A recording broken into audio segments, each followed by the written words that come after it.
Baik jamaah, terima kasih Anda masih bersama kami di Jalan Dakwah BTV, meraih berkah menuju jannah. Ngaku sayang tapi lalai menunaikan haknya. Tema kita hari ini nanti masih akan dibahas secara lanjut bersama Abi, ya. Kemuliaan sikap ikhtiar untuk menunaikan hak anak pasti akan berbuah pahala. Jadi jangan khawatir ya. Apa yang kita berikan kepada anak itu akan menjadi pahala buat kita. Nah, tapi sebelum Abi lanjutkan tausiahnya, saya akan membacakan pertanyaan dari jamaah yang masuk ke akun Instagram @jalandakwahbtvofficial. Sudah ada dari @intansumberberkah25.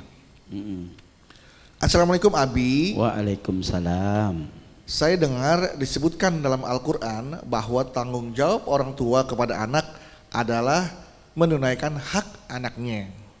Tapi sejak saya kecil, orang tua saya tidak pernah menunaikan hak saya. Saya cuma sekolah sampai kelas 3 SD.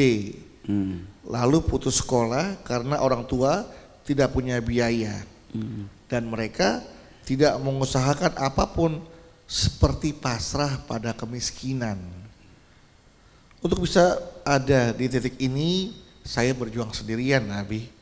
Bahkan saat usia 7 tahun, saya sudah disuruh kerja demi membantu orang tua saya. Saya tidak minta dilahirkan. Namun orang tua saya lah yang memutuskan untuk melahirkan saya. Tapi saya kecewa karena mereka tidak berusaha untuk menunaikan hak saya.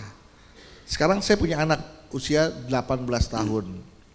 Dan saya selalu menasihati anak saya, jika kelak anak saya sudah menikah dan mau punya keturunan, maka dia harus berkomitmen untuk bisa memenuhi hak anaknya.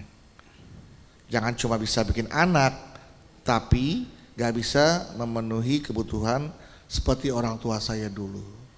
Sekian Abi, terima kasih. Wassalamualaikum warahmatullahi wabarakatuh. Waalaikumsalam. Bu.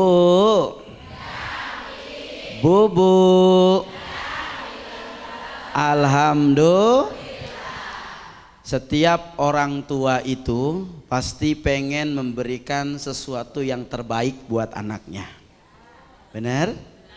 Tiap hari yang dipikirin anak, punya duit buat anak, punya gelang buat, punya cincin buat, semua yang ibu punya itu semua hanya untuk anak. Maka Nabi mengatakan akrimu auladakum wa ahsinu adabahum. Apa kata Nabi? Akrimu auladakum, muliakanlah anakmu. Wa ahsinu adabahum, dan baguskanlah akhlaknya. Ini yang menjadi tolak ukur bahwa kalau kita pengen anak kita jadi anak yang soleh dan soleha itu bukan karena dia sekolah, tapi seseorang yang bisa mengangkat derajat kita, memasukkan kita ke dalam surga saat ketika anak kita tumbuh dengan akhlak yang penuh kemuliaan. Kalau dia dibekali pendidikan formal tapi tidak dibekali akhlak, tidak dibekali iman, maka kelak betapapun dia jadi insinyur, dia tidak mampu memuliakan orang tuanya. Bener enggak? Lebih sakit mana diomongin orang apa dimaki anak? Lebih sakit dimaki anak. Betul? Nyawa terasa lepas kalau ada seorang anak dia berani tunjuk mata emaknya. Hidup terasa enggak ada, terasa tidak bisa berdiri kalau ada anak bentak orang tuanya. Maka betapa Rasulullah menyatakan jauh sebelum kita diciptakan, perbaiki akhlaknya, perbaiki adabnya, perbaiki imannya. Maka saat mereka konteksnya punya iman, itu yang akan menyelamatkan insya. Maka kalau melihat dari cerita tadi, ketika yang dibangun iman, biarpun tidak sekolah, mohon maaf, Mohon maaf, walaupun sekolah menjadi satu ukuran kesuksesan orang, tapi banyak orang yang tidak sekolah tapi dia sukses. Betul? Betul? Kenapa? Karena kesuksesan itu tidak diukur dari pinternya, tidak diukur dari lulusan mananya, tapi ketika dia mampu menyenangkan hati orang tuanya, dia beriman kepada Allah, mampu menjaga akhlaknya kepada orang tuanya, maka insya Allah dengan cara apapun Allah akan mensukseskan anak tersebut. Alhamdulillah. Maka mumpung Allah kasih kita anak, ikhtiar menunaikan hak anak adalah sikap mulia penuh pahala, insya. Oleh karenanya Bu, Nabi pernah menyampaikan saat ketika kita memenuhi hak anak kita, menjaga nilai keimanan, mewarisi adab yang bagus, memberikan pendidikan yang layak, yang bisa kita lakukan, itu lebih baik daripada sodakoh yang kita berikan kepada orang lain. Betul apa betul? Pantas dalam Al-Quran dikatakan ku anfusakum wa ahlikum naro. Jangan sampai anak kita, keturunan kita jadi kayu bakar api neraka. Betul apa betul? Oleh karenanya kita yang jadi orang tua, saya yakin betul ibu-ibu di sini semuanya dilakukan buat kebahagiaan anak. Bisa ngaku nggak punya sama suami, giran sama anak mah nggak pernah bilang nggak punya. Bener nggak? Suami mah nggak bisa beliin handphone, tiba-tiba ibunya diem-diem beliin handphone anaknya. Bener nggak? Ngaku sama suami mah belum bayaran sekolah, padahal sekolah udah dibayar sama istrinya. Betul apa betul? Itulah hebatnya seorang ibu, dia diem-diem tapi mikirin, nggak pengen anaknya nggak sekolah. Bahagia. Betul Bu? Betul Bu? Ada pahala besar yang Allah sediakan buat ibu. Teruslah berpikir pengen nyenengin anak. Teruslah Bu berpikir pengen bisa nyukupin mereka. Teruslah berdoa, karena doanya orang tua kepada anaknya seperti doa Nabi pada umatnya. Allahu Akbar.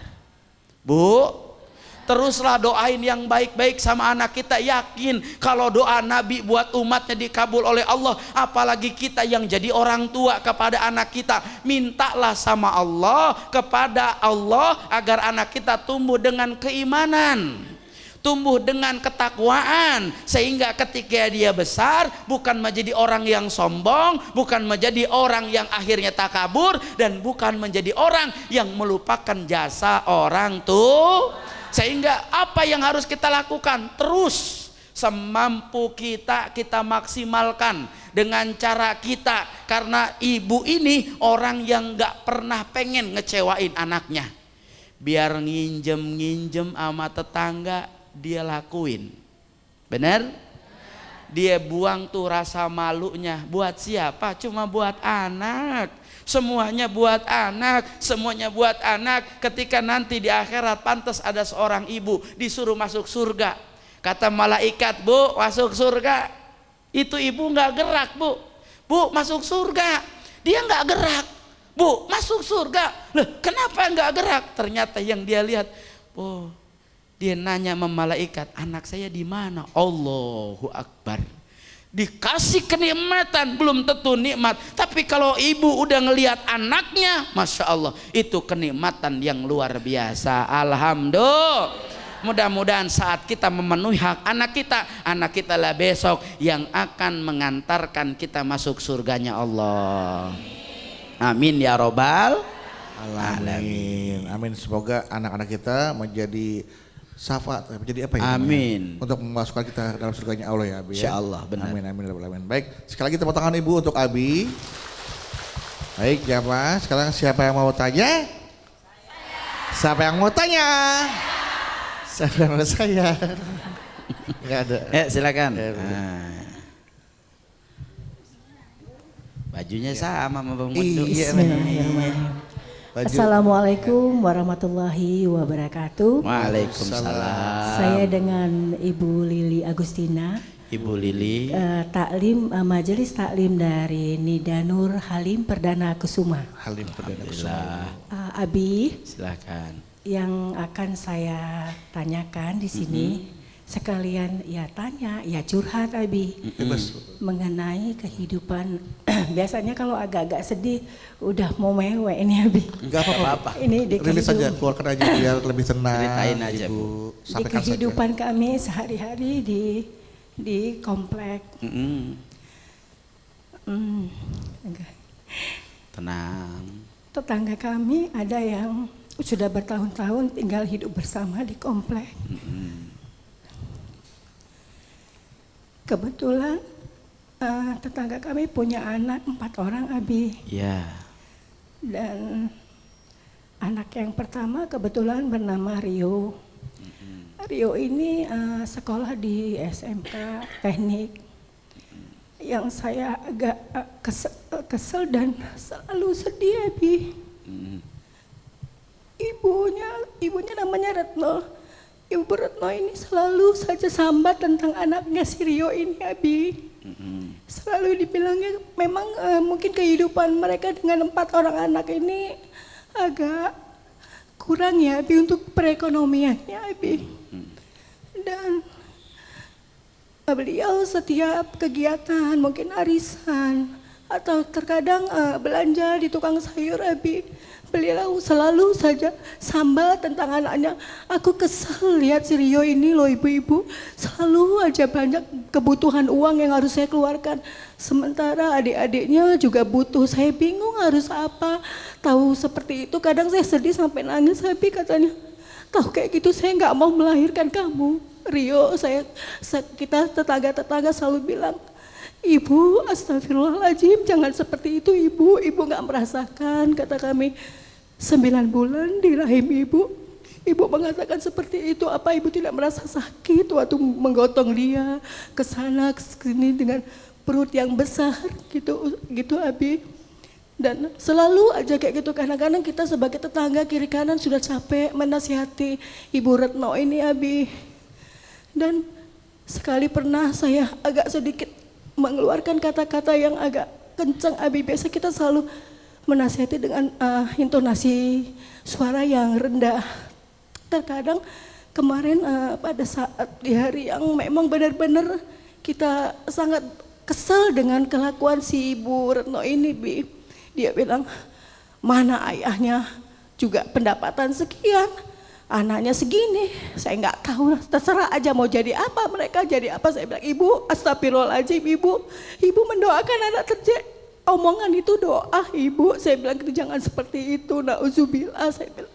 Nah itu aja dari saya Abi, yang saya mohon dari Abi, apa pencerahan lagi yang harus kita tetangga kiri kanan ini menyampaikan ke Bu Retno agar tidak sambat tentang si Rio yang butuh uang praktek, uang ini, uang itu, dan anak-anaknya yang lain. Demikian Abi, wassalamualaikum warahmatullahi wabarakatuh. Waalaikumsalam warahmatullahi wabarakatuh. Kepedulian tetangga terhadap Ibu Retno ini bahkan sampai mengundang kesedihan ya. Benar, Kok benar. bisa seorang ibu bersikap mengambil keputusan seperti itu untuk anak-anaknya. Seperti menyesali kehidupannya ya Bu ya. Sedih, mengeluh dengan kondisi anak yang pertama, Benar, kemudian benar. mengeluh dengan pekerjaan suaminya, sampai dia mungkin sempat karena keluh kesahnya itu sumpah serapah, terserah dia mau jadi apa aja deh. Kayaknya hidupnya sudah semakin putus asa gitu ya Bu ya. Baik. Apalagi nasihat yang harus diberikan oleh tetangganya yang peduli dengan kehidupan Ibu Retno ini. Baik. Nanti akan Abi jawab Bu ya. Oh nanti ya Bu ya. Sekarang aja deh. Boleh deh sekarang aja Bu. Iya silakan. Iya udah, boleh ya? Boleh Abi. Karena Ibu Lili sudah tidak sabar ingin menasihati Ibu Retno ya Bu ya. Harus segera ini soal ini Abi. Siap. Silakan Abi. Bu.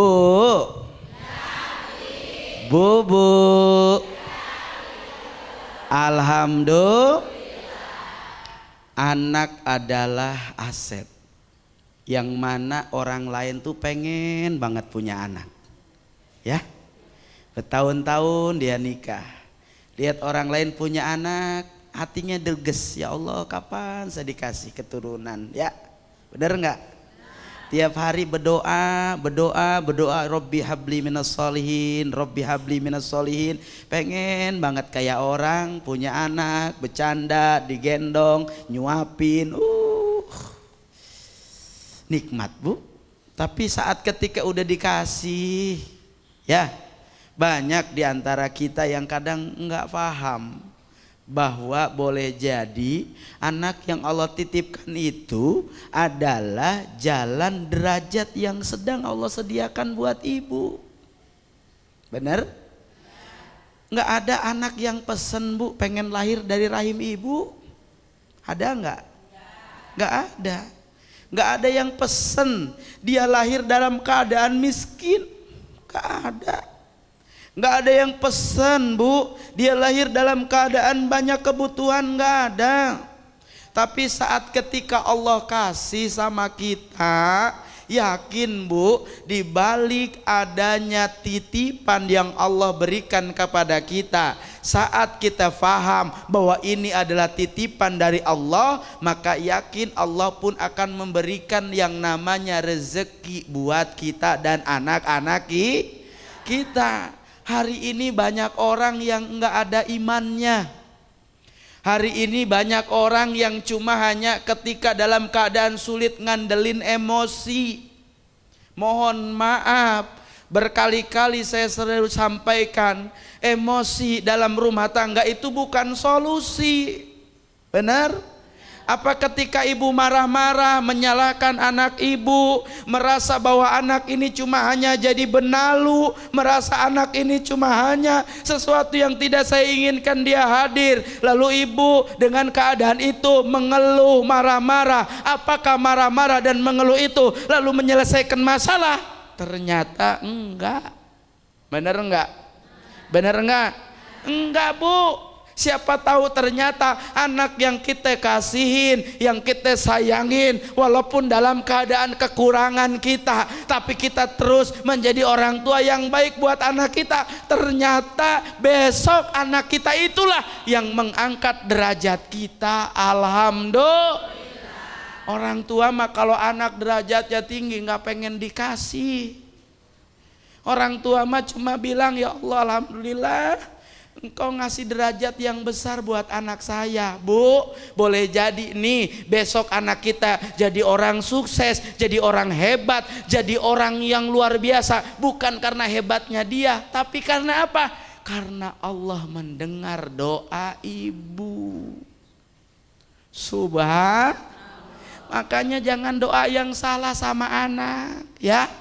Kalau kita yang ngedoain anak kita salah, doa orang tua seperti doa Nabi, maka besok kalau terjadi apa-apa sama anak kita, jangan nyalahin mereka. Itu karena salah doa kita terhadap mereka. Makanya dari sekarang rubah doa yang baik-baik. Jujur, saya bisa berdiri sampai hari ini di sini bukan hebatnya saya. Saya bisa hari ini keluar kota, keluar negeri, berdakwah di seluruh Nusantara bukan karena saya hebat, tapi saya pernah dengar saat ketika saya SMA, ibu saya bilang, "Nak, saya pengen kamu jadi kiai besar, bisa masuk TV, bisa dakwah ke luar negeri." Dan itu doa orang tua saya, dan saya yakin kenapa bisa begini, karena hebatnya doa ibu saya. Jadi yakin dengan doa ibu, insya Allah apa yang ibu yakini ini akan menjadi wujud dengan izin Allah. Insya Allah. Baik, boleh tepuk tangan buat Ibu Lili ya. Sampaikan kepada Ibu Retno ya Bu Lili. Baik, Salam Ibu ya buat Ibu Retno, sabar. Sabar. Oke, setelah Ibu Lili, ya Ibu siapa lagi mau bertanya? Iya silakan. Nah, silakan Ibu Lala. Oh enggak beda. Belum. Ibu Lala temannya Poh. Oh iya. Ibu Lala. Tinky Winky. Lala.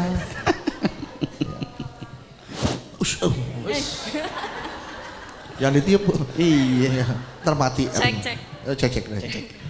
Ya. Assalamualaikum warahmatullahi wabarakatuh. Waalaikumsalam warahmatullahi wabarakatuh. Perkenalkan, nama saya Rohmatul Umah dari Majelis Talim Al Mulisin Bogor. Iya. Ibu siapa biasa dipanggil? Ibu Umah. Rohmatul Umah. Biasa dipanggil? Umah. Umah. Oke. Enggak Rohmat. Cowok. Ini Umah ya Bu ya. Iya, Ibu Silakan. Umah. Ibu Umah. Ibu Umah. Ya. Izin bertanya, Abi. Iya, Bu Umah. Tapi sebelum bertanya saya ingin bercerita sedikit lebarnya. Iya. Panjang lebar. Panjang lebar. Iya, kalau sedikit lebar sempit jadinya. Iya. Kayak Sedikit lebarnya. iya, sedikit lebarnya sedikit nih saya nih. Bu. Iya. Iya. Silakan Bu Umah. Ibu Iya. Umah. Saya kan punya tetangga ya, Bi. Namanya Ibu Ijah. Oh, Nah, bukan Ibu Retno, bukan. Bukan Ibu Lili. ya, bukan. Bukan. Ya. Ibu Ijah. Bu Ijah. Hmm. Mm-mm. Ibu Ijah ini kan punya anaknya tuh udah besar-besar semua, udah nikah semua dan Iya. punya kehidupan masing-masing. Oke. Nah terus tapi seminggu sekali anak-anaknya itu kadang suka nengokin Ibu Ijah ini. Nengokin apa ke rumah? Nengokin ke rumahnya. Nengok Ke rumah jendela beliau. doang. Datang ke rumah ya. Ya ke rumahnya nengokin buat Silaturahmi. ngecek keadaannya Ibu Oh Ijah. betul, dicek keadaannya sehat enggak gitu. Iya. Ya, oke, terus Bu. Ya, Nah, terus terus ngecek doang. ya ngecek, nengokin. Nengok, Iya, nih. ngecek, Di- nengokin, datang pokoknya ada di situ dah pokoknya ya. Iya. Ya udah gitu. Nah si Ibu Ijah ini pas waktu anak-anaknya masih kecil ya kan Bu Ijah itu kerja sama suaminya gitu, Bi. Nah pas kerja itu dia anaknya itu mau sekolah aja nggak diongkosin, Iya. terus makannya aja nggak dikasih makan. Nah, Karena tidak ada atau tidak mampu secara ekonomi atau memang tidak mau? dia tuh sibuk kerja aja. Bukan tidak mampu ya, tapi emang Iya. tidak mau ya, sibuk ya. Sibuk Oke. gitu, ngurusin kerjaan terus. Nah terus sampai makan aja harus nunggu ibunya pulang si anak-anaknya itu. Oh, kasihan. Iya waktu masih kecil. Nah terus tapi alhamdulillahnya si anak-anaknya itu berbakti gitu sama si ibunya itu kan. Iya, iya. Walaupun kayak keadaannya seperti itu, tapi setelah dewasa mereka tetap Tidak melupakan tidak cintanya, melupakan sayang ya, pada ibunya sama ya. ibunya, Oke, iya. oke. Nah terus yang mau saya tanyakan Bi, apakah Ibu Ijah ini berdosa terhadap anak-anaknya karena tidak menunaikan hak-haknya sebagai ibu? Dan apakah si Ibu Ijah ini durhaka terhadap anaknya? Ini anaknya masih di rumah Ibu Ijah sekarang nih? Oh udah pulang, iya. Udah pulang. Takutnya denger anaknya gak Maksudnya, enak. Iya. pas waktu kecil gitu. Iya pas kecil kan, diperlakukan yang tidak mendapatkan haknya. Iya, Walaupun waktu seperti itu, kecil. sudah dewasa, tetap sayang sama ibunya. Iya, gitu. Nengokin rumah ibunya, dateng. Iya. Nah sekarang tuh anaknya udah pulang belum? Masih ada di rumah Bu Ijah? Kayaknya udah sih. Hah? Kayaknya udah. Udah pulang. Udah, Takutnya udah. denger kita mau Iya, ngomongin. iya, benar. Iya. Udah pulang ya? Ya. Udah aman ya? aman. Lalu kita kasih tahu nih ke Bu Ijah nih. Berarti Ibu Ijah ini apakah dia durhaka kepada anaknya? Dan apakah berdosa karena sudah melalaikan hak-haknya terhadap anaknya? Anaknya, gitu. betul. Iya. Mungkin itu Waktu segitu anaknya aja. ke rumah Ibu Ijah bawa apa? Bawa beras. Banyak, Hah? Bawa beras. banyak bawa beras, bawa Bawa sembako. beras, bawa gitu sembako. ya. Sayang habis. Bu Umah Iya, kebagian. Iya. Ibu Umah kebagian nggak? Oh, saya Enggak. kebagian alhamdulillah. Alhamdulillah. Ya walaupun sebutir dua butir Bu ya, Iya, beras.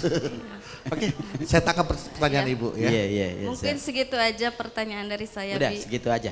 Mohon penjelasannya ya, Bi ya. Iya. Terima kasih. Oke. Wassalamualaikum warahmatullahi wabarakatuh. Waalaikumsalam warahmatullahi wabarakatuh. Iya. Nanti ya Ibu Umah ya, jawabannya nanti ya, oke? Gak apa-apa kalau nanti gak apa-apa? Gak apa-apa? Ditungguin, ya udah jangan kemana-mana. Siap. Jamaah juga jangan kemana-mana ya, setelah ini Abi akan menjawab pertanyaan dari Ibu Ijah. Ibu Ijah. Ibu Umah, tetangganya Ibu Ijah yang anaknya 3, yang kecil yang gak diurusin. Tetaplah bersama kami di Jalan Dakwah BTV, meraih berkah menuju jannah.